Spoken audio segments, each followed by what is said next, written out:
¿El sistema, Claudio, está bancando, se está soportando con estos números que llevamos? Sí, el sistema, el sistema está soportando y está soportando bien, ¿no? Es muy importante entender que lo está haciendo porque todos los días y de manera permanente se van generando cambios, estos cambios en el protocolo, estas mejoras y cambios de estrategia en los sistemas de atención. Digo esto porque a veces escucho a algunos periodistas que dicen, y todos los días me dicen que viene el cuco, que viene el cuco y no el viene. cuco no viene.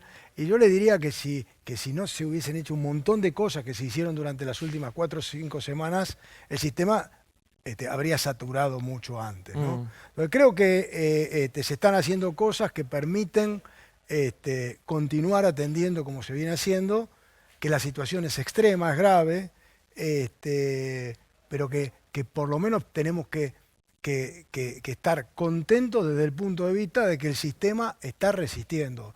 Hoy se cumplen 5 meses del primer caso en Argentina, el 3 de marzo. Aquel famoso caso. 5 meses. Mirá el tiempo Total. que... ¿Estás de acuerdo con que se prohíban las reuniones sociales en casa? No, yo quiero hacerte una reflexión sobre ese tema. Las reuniones estaban prohibidas per se, porque la cuarentena lo establecía. Yo cuando vi la conferencia de prensa, yo lo que vi es básicamente y comparto ese estado emocional de un presidente muy preocupado, porque los números así lo indican, y tratando de apelar a cualquier cosa que impida que la gente transgreda las normas, ¿no? Yo creo que ahí, hoy estamos comentando si constitucionalmente está bien, si está mal, seguramente está mal, seguramente son cosas que atentan a los derechos individuales. Ahora, yo realmente, escuchándolo, no veo que haya ninguna otra intención por parte del presidente Más que impedir que la gente... de tratar de decir, yo ya no sé más qué hacer para decirle, muchachos, los números son números complicados, y números complicados que transmitimos nosotros los actores del sistema. Es decir, el presidente se va enterando por lo que le van llevando, no que el presidente camina por las instituciones. Obvio. Ahora, ¿qué dicen en el gobierno, Nacho? Cuando esto se plantea, lo personal creo, y ahora vamos a hablar con 2 especialistas, creo que es inédito. Yo nunca he visto un decreto que mande a lavarse la mano a la gente. O sea, que dice que hay que estar a 2 metros, con cubreboca, que lavarse las manos. Yo entiendo que hay que incitar a esto. Por decreto y con amenaza al Código Penal me parece insólito. ¿Qué dice el gobierno frente a esto, Bueno, Nacho? varios ejes. El gobierno, porque tomaron nota de las críticas de la oposición, de constitucionalistas incluso que salieron a plantear que era inconstitucional. Por un lado, recordaron que el decreto es exactamente igual que el 297 del 20 de marzo, cuando se dispuso la cuarentena dura en todo el país. Plantean que ese decreto fue validado por la oposición en el Congreso. Respecto al tema de la constitucionalidad propiamente dicho, dicen esto depende de la salud pública. Estamos priorizando la salud pública por sobre el derecho a la intimidad que hacía alusión los constitucionalistas. La mayoría marcan ese punto como crítico. Por otro lado, dicen, no está legislando en materia penal. El artículo 9 de este decreto, este último decreto, habla de que tiene que ser un juez el que determine si infringe o no el artículo 205 y 239 del Código Penal. ¿Querés que lo veamos al decreto? Porque digo, me parece que lo compartamos con todos con la mesa. Acá está el decreto que se está planteando, que es un largo, extenso decreto, que tiene para mí 2 cuestiones centrales que podríamos ver que es lo que está diciendo esto, ¿no? El artículo 5. Durante la vigencia del distanciamiento, las personas deberán mantener una distancia de 2 metros, usar tapabocas en espacios compartidos, higienizarse asiduamente las manos, toser en el pliegue del codo, desinfectar las superficies, ventilar los ambientes, dar estricto cumplimiento a los protocolos de actividades y a las recomendaciones e instrucciones de la autoridad. Nadie duda que esto está bien. Me sorprende un decreto de necesidad de urgencia, a 5 meses que salga a decidir. Y lo otro, que es la gran polémica, que es lo que vos estabas planteando, Nacho, que es esto, que es la prohibición de los eventos sociales o familiares en espacios cerrados, y en los domicilios de las personas. En todos los casos, y cualquiera sea el número concurrente, salvo que el grupo conviviente. La infracción a esta norma deberá ser denunciada por una autoridad interviniente a fin de que la autoridad competente determine si cometieron los delitos que son propagar una enfermedad y desobedecer a las autoridades. Exactamente, eso es lo que planteaban el gobierno. Por otro lado, dicen, puede haber un juez que dictamine la inconstitucionalidad ante el pedido de un particular. En ese caso, vale la aclaración de que solo aplica para ese caso puntual, no para todos. Están con nosotros Félix Lonigro, que es profesor de Constitucional en la UBA. Hola Félix, buenas noches, ¿cómo estás? Buenas noches, Luis. ¿Cómo estás? ¿Esto es un decreto de necesidad de urgencia legal, legítimo, constitucional? ¿No lo es? No, se ha pasado un límite, han pasado un límite demasiado sensible. Y tiene que ver con meterse a restringir libertades de las personas dentro de su propia casa. Hasta ahora lo que nos venían diciendo y lo que se venía haciendo era la restricción de derechos y libertades que están previstas en la Constitución, prohibir que en los espacios públicos se puedan hacer reuniones, a las casas que organizan eventos, clubes, etcétera. Todo eso con un DNU hasta lo podíamos discutir inclusive, porque para poder restringir un derecho hace falta una ley formal del Congreso. Lo podemos ver como una cosa lógica, que en algún momento, frente al avance de la pandemia, las circunstancias excepcionales, que el virus no espera y el Congreso además no estaba funcionando, parecía que podíamos mirar para otro lado. Había razonabilidad también, es otro principio básico para la reglamentación de los derechos, también las circunstancias excepcionales hacían que estas restricciones sean razonables. Pero luego cambiaron muchas cosas, pasaron 5 meses. Por empezar, el Congreso empezó a funcionar, virtualmente, pero empezó a funcionar. Quiere decir que hoy todos los decretos de necesidad de urgencia que siguen afectando el principio de legalidad en materia de restricción de derechos ya adquieren una inconstitucionalidad demasiado visible, porque el Congreso no ha intervenido en esta cuestión, ¿no? Claro, vos estás planteando algo que no es menor, digo. Está muy bien, al principio, el 19 de marzo, era evidentemente todo desconocido, no se sabía, había que tomar una decisión. Digo, hoy hay un Congreso, no sé la impresión que te llevas con esto, Javi. A ver, voy a transmitir un poco la respuesta del gobierno frente a esto, porque el gobierno lo que dice es que el Senado, la comisión bicameral de los DNU y el Senado, está convalidando cada uno de los DNU que ha lanzado el presidente Alberto Fernández por el tema de la pandemia. Respuesta número 1. Respuesta número 2. El Código Penal sanciona con cárcel el incumplimiento de las medidas para frenar una pandemia. Y el gobierno considera hoy, después de que el viernes apeló a la responsabilidad social, hoy se ve que la responsabilidad social no le convence y entonces hoy apela a la prohibición de las reuniones sociales porque son un foco de infección. Pero tengo una pregunta. Vos estás en tu casa con tu esposa, vienen tus hijos a visitarse y sostienen el distanciamiento. ¿Son delincuentes? O sea, hay que analizarlo a la luz del derecho penal. Es que hasta ahora era una recomendación. En el AMBA esto no se podía hacer. Tus hijos no te podían ir a ver. Acordate de lo que fue las famosas recomendaciones oficiales por el Día del Padre. No vayan a visitar a sus padres, no vayan... Sí.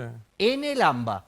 Esto es un decreto que va sobre todo el país. Sí. Y por eso genera ruido en algunas provincias que ya han dicho, nosotros no vamos a respetar. No. Sí, Paulino. Corrientes dijo no. San Juan dijo el gobernador que le gustaría seguir como está porque está en fase 5, pero que mañana va a confirmar si adhiere o no. Uno tendería a suponer que sí. Sergio Uñac es un aliado del presidente Alberto Fernández. Pero lo que está claro es que en muchos lugares va a haber espacios cerrados donde haya mucha gente, con protocolo, es cierto, gimnasios, bares, restaurantes, pero en tu casa, con ventanas abiertas y con tu familia no podés reunirte, salvo que convivan en tu misma casa. Yo creo que es un disparate mayúsculo. El argumento que da el gobierno ahí es, en un lugar que funciona con protocolos, vos tenés garantizadas ciertas normas que evitan la propagación del virus. En el caso de una reunión familiar, plantean ellos, no lo digo yo, plantean en el gobierno que te pasas el celular, que te quitas el barbijo, claro, o sea, que te relajas. Y eso no lo hago en el gimnasio o no lo hago en un bar, claro, donde voy a tomar algo con alguien. Le vuelvo a preguntar a Félix Lo Negro, ¿puede solo el presidente de la Nación, estando funcionando el Congreso, prácticamente crear una suerte de infracción penal? Que es, si yo me reúno en mi casa con mis 2 hijos o con 2 amigos, estoy cometiendo un delito y puedo ser sancionado con una pena de prisión. ¿Puede hacer esto el presidente de la Nación? Puede, porque el artículo 99, inciso 3 de la Constitución se lo permite y la restricción de los derechos no está entre los temas prohibidos. De manera que como poder hacer, puede hacerlo y luego si el Congreso lo ratifica, que es lo que recién planteaba Calvo, ahí, sí, se subsana el vicio de inconstitucionalidad por la falta del principio de legalidad. Pero lo que no subsana la aprobación del Congreso, y ni siquiera lo subsanaría una ley, es la irrazonabilidad en la arbitrariedad de la medida que toma el presidente de decirnos, entrando ya, pasando el umbral de nuestras casas, qué es lo que podemos hacer. Y no importa que eso pueda provocar una situación o que pueda expander expandir, digamos, la pandemia. El artículo 19 de la Constitución, que es el que se refiere a las acciones privadas de los hombres, que es justamente lo que hacemos dentro de nuestras casas, nada menos. Las acciones privadas de los hombres están reservadas a Dios y exentas del alcance de los magistrados. Por supuesto, el artículo 19 dice siempre que no perjudique a terceros, pero siempre que no perjudique a terceros de modo directo. Si yo dentro de un rato me desvelo y empiezo a poner música en mi departamento a todo trapo, el vecino de arriba me va a venir a tocar la puerta, yo no le puedo contestar, mire, yo dentro de mi casa hago lo que quiero. De una acción privada, Ahí, claro. Es una acción privada, pero es un daño concreto que yo le estoy infligiendo a mi vecino. Ahora, no permitirme hacer reuniones, porque podría eventualmente generarse una expansión de la pandemia, es un potencial que no entra dentro de una regulación válida al derecho de la intimidad. Sí. No, acá más allá del tema constitucional, que es muy interesante analizarlo, hay una cuestión de fondo, me parece que es, por un lado, la incapacidad del Estado para controlar algo que ya está prohibido. Por ejemplo, si alguien se tiene que trasladar a la casa de un familiar o de un amigo y no tiene un permiso para poder trasladarse, pues un fin de semana y demás, efectivamente la autoridad policial puede detenerlo, puede secuestrarle el auto, puede hacer distintas cosas que ya estaban previstas anteriormente. El problema es que el fin de semana, este último fin de semana después de la conferencia, fue un descontrol. Pero fue un descontrol de asado y demás. Y no solamente estamos hablando en la ciudad de Buenos Aires, en los edificios, donde también hay gente que quiere respetar la cuarentena y hay otras en el edificio que no, y entran a ese mismo edificio otras personas, sino en los countries, en los barrios privados del Gran Buenos Aires, donde han entrado una cantidad enorme de gente y donde la capacidad de control, obviamente, de los municipios es nula y la capacidad de control de las autoridades de los barrios, la administración y demás, también está muy restringida. Entonces, lo que yo veo es que hay un intento desesperado y de muy dudosa efectividad por tratar de transmitir la situación en la que estamos. Hoy cumple 84 años mi papá, mi viejo, que es médico y demás. Vive en Pilar. Yo no lo fui a ver. Hoy me comuniqué por Zoom. Yo tengo una responsabilidad individual con mi viejo, que obviamente quería ir a abrazarlo y demás, son sus primeros 84 años, pero quería ir a abrazarlo. Una responsabilidad porque entiendo que puede ser muy riesgoso para él, más allá de que vaya con el casco y demás. Ahora, evidentemente hay mucha gente que no entiende que puede ser riesgoso para familiares adultos mayores, pero también hay una externalidad negativa para el resto de la sociedad. Es decir, el que está propagando y contagiando termina en el colapso del sistema que después tiene que dar respuesta absolutamente a todos, a los que hacen la cuarentena y a los que no hacen la cuarentena. Es un poco lo que plantea Claudio. Digo, a mí lo que me impresiona es que sea todo con miedo, digamos. Un spot de publicidad que te dice, si no te cuidas te quedas sin respirador. El decreto que te dice, si no lo haces te pongo preso. Digo, ¿funciona esto? Es que el problema es que las cosas no... Es decir, desde el punto de vista, y entendible, y es una cosa que tenemos que aceptar todos como sociedad, no está funcionando el sistema de la cuarentena. Entendámoslo. Es decir, no está funcionando. El fin de semana, como bien dice Maxi, esto fue un caos. Por el otro lado, el sistema viene laburando con mucho esfuerzo. Entonces la pregunta es, ¿qué estaríamos diciendo, qué estaríamos discutiendo hoy si estaríamos hablando ante un sistema saturado?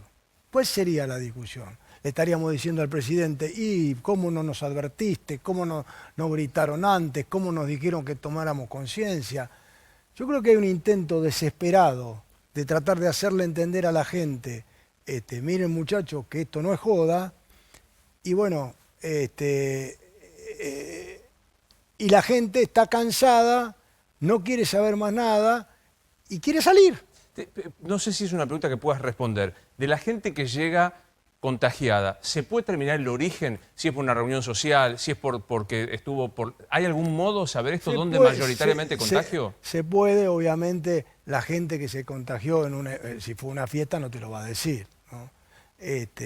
Porque en el momento que se usa el sistema, nadie se atrevería a decir, sí, vengo de un asado con 25 personas. Porque además sería una falta de respeto al propio personal que lo está atendiendo y la gente no lo hace. Ahora, yo digo que yo lo que trato de decir es finito el problema. Es decir, el problema que tenemos es que todos tienen razón. Tienen razón los que se quejan, los que dicen que estos son derechos individuales, los que se enojan, pero también tienen razón los que están diciendo, es que no damos para mucho más, no podemos soportar mucho más niveles de contagio. Con estos niveles de contagio esto va funcionando, pero si esto se desbanda, vamos a tener complicaciones. Entonces, los dos lados son razonables.